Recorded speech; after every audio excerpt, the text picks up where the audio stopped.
she strung round Kim's neck.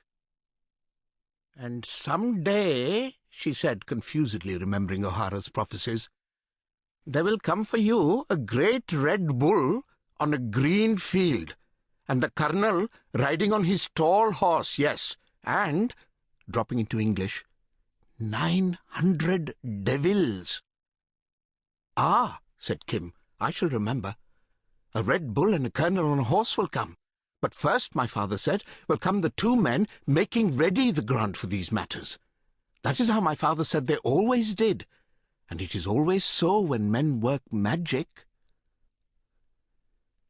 If the woman had sent Kim up to the local Jadugar with those papers, he would, of course, have been taken over by the provincial lodge and sent to the Masonic orphanage in the hills. But what she had heard of magic she distrusted. Kim, too, held views of his own. As he reached the years of indiscretion, he learned to avoid missionaries and white men of serious aspect who asked who he was and what he did, for Kim did nothing with an immense success. True, he knew the wonderful walled city of Lahore from the Delhi gate to the outer fort ditch, was hand in glove with men who led lives stranger than anything Harun al-Rashid dreamed of, and he lived in a life wild as that of the Arabian Nights. But missionaries and secretaries of charitable societies could not see the beauty of it. His nickname through the wards was Little Friend of All the World.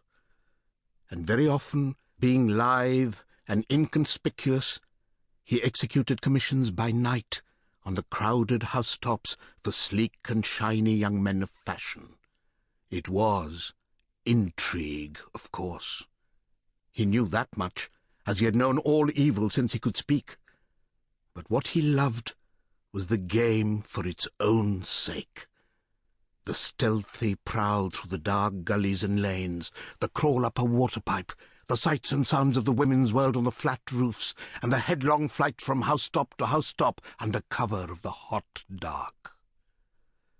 Then there were holy men, ash-smeared fakirs, by their brick shrines under the trees at the riverside, with whom he was quite familiar, greeting them as they returned from begging tours, and when no one was by, eating from the same dish.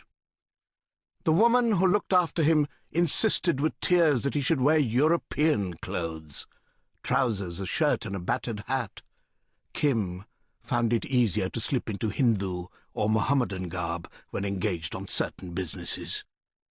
One of the young men of fashion, he who was found dead at the bottom of a well on the night of the earthquake, had once given him a complete suit of Hindu kit, the costume of a low-caste street boy, and Kim stored it in a secret place under some balks in Neelaram's timber yard beyond the Punjab High Court, where the fragrant deodar logs lie seasoning after they have driven down the Ravi.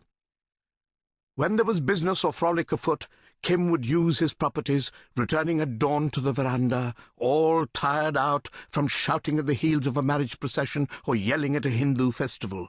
Sometimes there was food in the house, more often there was not, and then Kim went out again to eat with his native friends.